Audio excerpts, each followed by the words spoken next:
hate to be this way, but I got a lot of news to cover, so I wanted to just let everybody know we got a lot of catching up to do, so just bear with me. But just so y'all know, we're still meeting and doing, so we'll keep making decisions to keep trying to open up as we go along. I know it's too fast for some of you and too slow for some of you.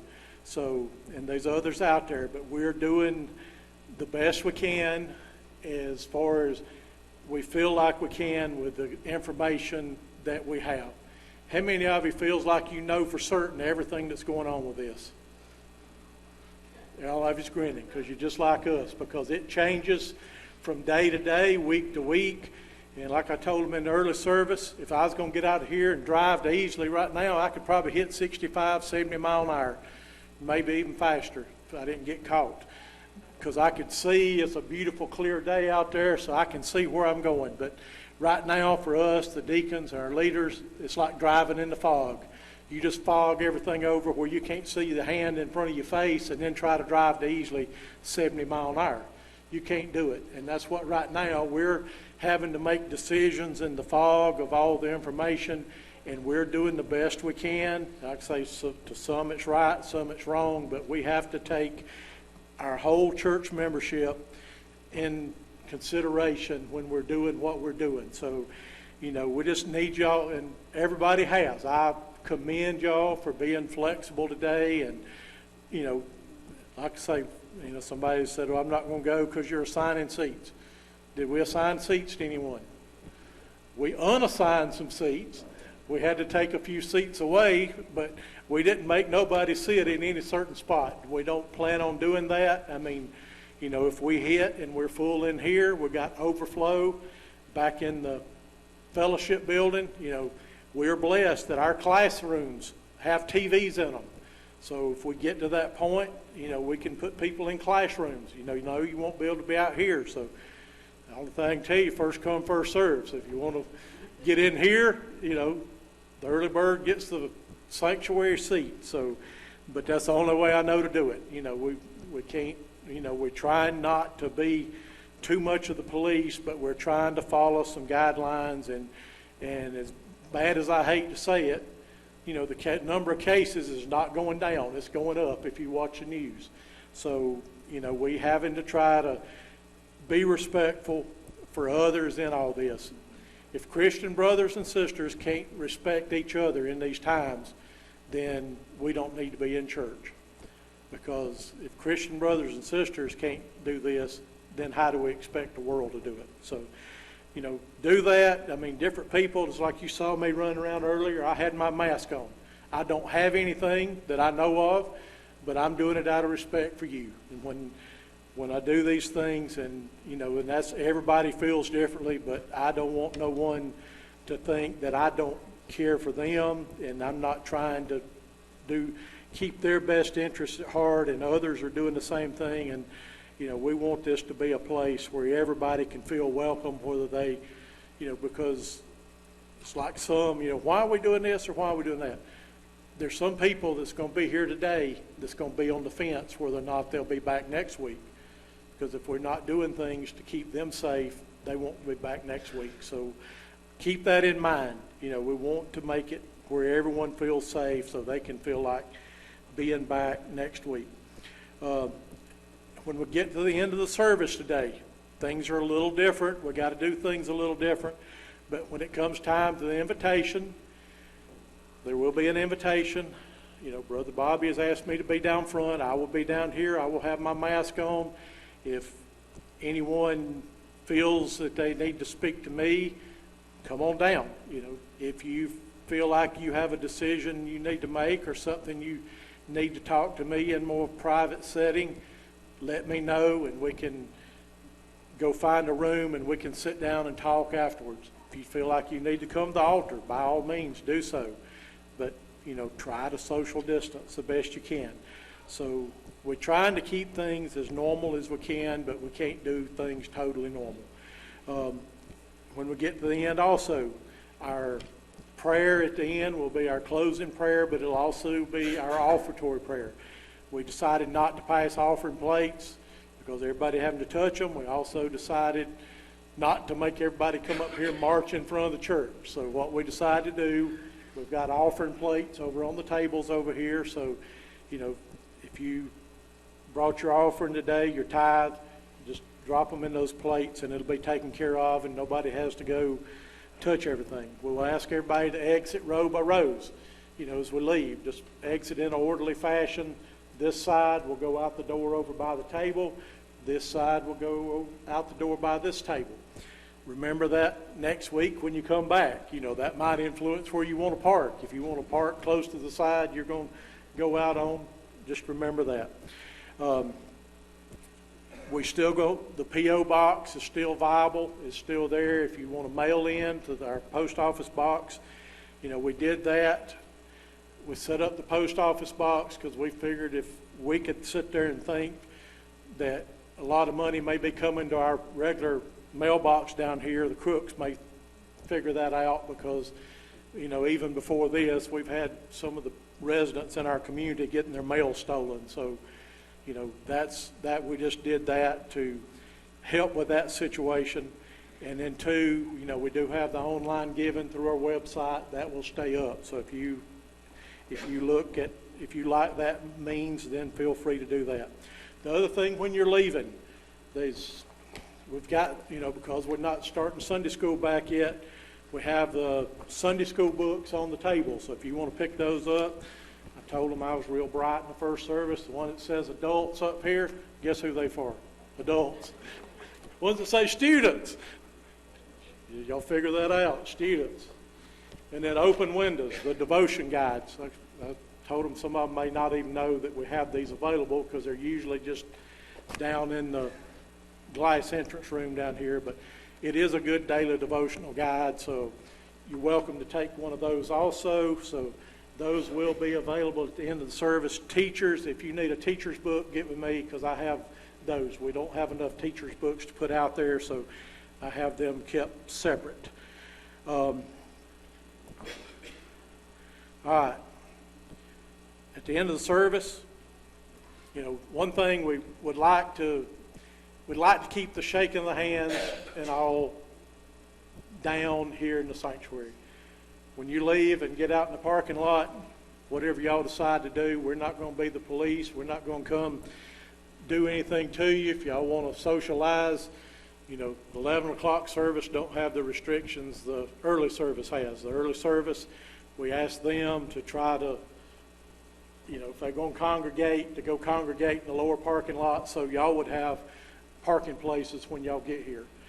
We did run a little long, so apologize for that. That's not their fault because we had a lot of information to give out today. So just be respectful for all those, and if somebody's not comfortable touching, hugging, being, remember that. Just respect them for that. Okay, getting into some of our other stuff just to get y'all caught up. We're not going to have Bible school as such. Because of getting all the kids together, I don't even know how many we had out in the nursery today. We did offer a nursery up to the 4-year-olds, and everybody else we asked families to sit together. And the reason we did this, because we have a limited number of people we can get in here, but with social distances, the length of our pews, if we have just single people, you're only going to get 3 people on a pew. So you can see how that would cut down on the number of people we can get in here. So, that's the reason we ask for families to sit together, because that way you're together all the time, so you don't have to worry about it, but others may not know that. So that's the reason behind. As I said, we do have overflow out there if we need that. On the Bible school, let me back up. We are going to have something special for the kids when we're able to do so. So it won't be Bible school as such, but it may just be a big fun day when we can get everybody to do that. But we don't know when that's going to be, so we can't tell you right now exactly what and when. The other thing is we have an FM transmitter coming and hopefully by the Sunday the 21st, we'll have that in place and up and working. I know people have asked, why don't you have that? Well, you can go on eBay and Amazon and you can find them for $100, $150, but they come from China and they're not legal. We as a church try to do what is legal. And it has to say Part 15 FCC certified to be a legal transmitter. The fine is anywhere from $10,000 to $75,000 if you get caught using one that's not legal. What's the odds of getting caught? I don't know. What's the odds of wanting to pay $75,000? I don't want to pay it, and I don't think none of y'all want to pay it. So that's what I've read, and that's the reason we have not done it, because the legal ones has got real scarce. They got real scarce right off the bat. You know, who's using what, I don't know, and it don't matter other than the fact we have to make decisions to protect Blue Ridge View and to do things the right way. So, you know, that one that we have ordered, it's been on back order. They finally got the parts in, and it's supposed to ship on the 17th. So if it does, you know, but I'm just trying to explain some things to y'all as to why we've had to do and what we're trying to do. So hopefully the 21st, if somebody don't feel comfortable coming in here and they want to sit out in their car and listen to it on the radio, they will have that option. Some good things that's happened during this time. How many noticed down around the sign and all that as you come up here on the hill? You know, big change in it. It's looking a lot better. So, you know, not everything's been shut down during these times. There's some things been happening, and we're taking care of stuff and doing the best we can and trying to use this time efficiently for the Lord's house and the Lord's work up here. So Ruth Holder and Wayne Pace, they were headed up all that, getting that done. There was a whole lot of people up here that day helping plant that and do that. And I want to thank every one of them. If I try to call their names, I'll forget somebody and I'll be in trouble because I'm good at doing. The other thing that we have been doing, you know, y'all saw the thing where we're looking at redoing the sanctuary, and that is still in the works, but we don't have all of those things picked out, completed, but we had already, the committee, which consists of Ronnie and Joyce Alexander, Debbie and Sammy Elrod, Ruth Holder, and Wayne Pace. Pastor put this committee together nearly a year ago, and we had all the things picked out of what we wanted to do back there. And we sort of put it on the back burner when we saw we were getting a new building done, and we were going to try to do it all at one time. Well, I called Sammy and I said, what's a better time to do this than right now that we're not up there having church? We go tearing stuff up, making a mess. So we're not letting people go back there. So you can't go through the doors beside the piano and organ because it is still torn up, is a mess. I mean, the bottom floor is nearly complete. They'll be starting the top floor tomorrow, tearing stuff out. So there's stuff stored and all. So, you know, when we get done, we're going to have an open house or whatever, and we're going to let everybody go see it. You know, but one thing I have today, Joe, is we have some pictures just to give you an idea. I mean, it's hard to tell just through pictures off the iPhone, but we are remodeling the top and bottom floors from the sanctuary doors back is going to be done. You saw that first picture. That was a picture of the way the hall looked before. Y'all remember that beautiful, smelly, dirty, nasty green carpet we had? That's what it looks like now. As we go into the next one, and I think this is the health room, and it's sort of hard to tell on the pictures, but it was beige, and you see the mirror and everything. And like I say, this is not totally done. That's the old there. We got the new coming up in a second, but we've, you know, everything down there, bathrooms and all, are getting remodeled. There's what it similar to. I mean, that's what it looks like so far. There's going to be a couple of more cabinets in that back corner right there. You know, we're trying to get storage space in this and get things. It's like taking the mirror out. Nobody needs to see themselves. That's what the pastor's office looked like before, the green paint and the beige carpet.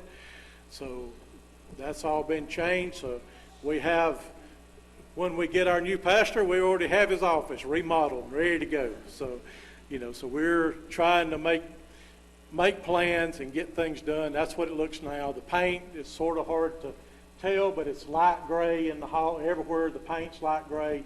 The carpet has a gray, brownish mix in with it. It goes with anything. So, so you see things are looking fresh.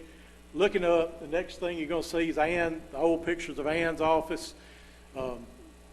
So hers was light blue to start with, so it sort of looks that, but she still had that beautiful green carpet. So, we had water damage and different things over the years, so we're getting there. So you see that now. So, we're trying to tried to make the best use of the time we've had during this timeout. So we're still doing that. Like I say, they're starting Monday with the upper floor, and hopefully in roughly 3 to 4 weeks we'll be completely done with it.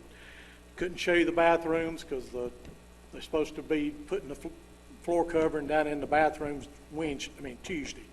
So, but what used to be the other thing, we've tried to incorporate this. We don't have any handicap restrooms on that ground floor unless you go all the way to the new building. So we're putting the best we could do. It's not a totally up to code handicap, but it's the best we could do with what we had. It's workable. I had Brother Bob Tootin, which is familiar with all that. He come in, looked at it, and he's comfortable with what we did. But we having the grab bars and the handicap toilet and doing the sink where they can get under the sink, that's going to be in what was the women's restroom, the smaller of the two. The women, y'all going to get the bigger one, which used to be the men's now, before, so y'all going to get the bigger restroom, so y'all can like that. So we're getting those things done. So that's what's going on back here. If you see the buckets and the different things, it's all getting worked on. The graduates, I don't know if the word got out to all of them or some just decided to do it on their own, but as you come up, you saw some of the signs for the graduates. Our youth leaders went and had these made, went and took them and put in the yards of all of them. Some of them brought them up here and put them up today. This is not all of them, so if you didn't bring yours and you want to bring yours, bring it and put it up. But next Sunday, we're going to have a march for the graduates. We don't want to forget about them. We haven't been able to do, they had a little get-together, but next Sunday we'll let them march in, let everybody see them, then they can go sit with their families. So we're going to take care of that next Sunday. The other thing that we have done since we've been out, we have put together a Constitution and Bylaws Committee, and this consists of Bob Tootin, Marty Johnson, Michael Clark. They will be taking care of this to try to get us some Constitution and bylaws. So you just be in prayer for them. They will get everything roughed in, and then the deacons will go in, and then they'll all do another draft if it needs to be, and then hopefully we can come to the church with this before long so we can have Constitution and bylaws, because we don't have that. So we're trying to get that together. The other thing is the pastor search committee. They're still working. They've been through a lot as a committee. Brenda Hayes lost her brother, the automobile accident. Steve Pilgrim lost his brother, and then a real close friend to death. And Steve has just had he's the chairman of the committee. He's had a real rough go of it with his rheumatoid the last 2 or 3 months. So but they've been working, Then Miss Marie, she had her accident. So we've had that, and then we got some on the committee that's not comfortable to getting back together, in a small group, in a small place.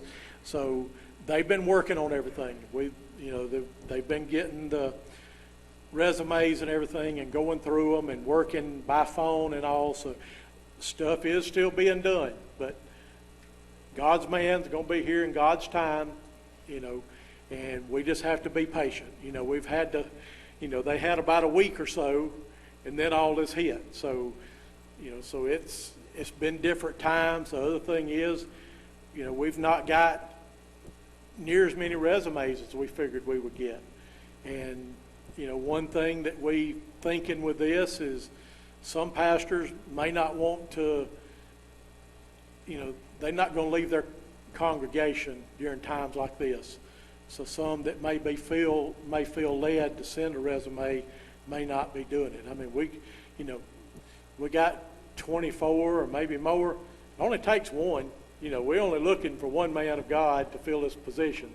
And he may not even send a resume. So we don't know how it's going to be, but I just want you to know that they're working, they're doing, and they are trying to search for God's man just as hard as they were before. One last thing, letters. We tried to send out letters to the members. If you're not a member, we don't have your name and number and all.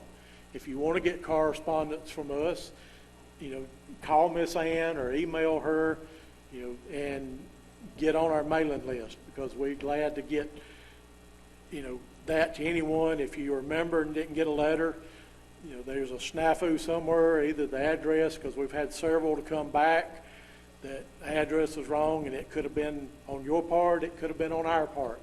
But we need to get those things straightened out and find out. And that's the reason when we ask for everyone to update their address and all, is for times like this when we need to get information to you so we can have the right thing. So just let Miss Ann know that, and she will get that straightened out. She was, like I say, her office, if you'd have seen it last Friday or Saturday, you'd have wondered how we're getting anything done. And if you just saw in the halls, you'd wonder, because we're having to hunt and find stuff. But it's all coming together, and it's all going to be better. And just be patient and love each other during these times. And I know you have, because we just, I've heard that. I've heard of, our members taking care of our other members, and we just want to continue to do that in these tough times. But if you feel comfortable today in being here, and maybe let those know that may not have, may be wondering whether or not to come back. Let them know what we're doing and how we're trying to do it, so they can, if they feel comfortable, they can get back with us as soon as possible. As I told them in the first service, I know we, and I've said before, we're not the first church to start back having services, nor are we going to be the last, because I've heard of some that's still not going to be into July before they start having services. So we're trying to do the best we can. If we only had 50 people coming here on a regular basis, it would have been easy. But we usually have close to 300. And you look today, we're not at, even in this service, we could still add a few more in here, but if everybody that's normally here during the second service was here, then somebody would have to be going out into other places. So, we want to take care of everybody, but we're trying to do it the best we can.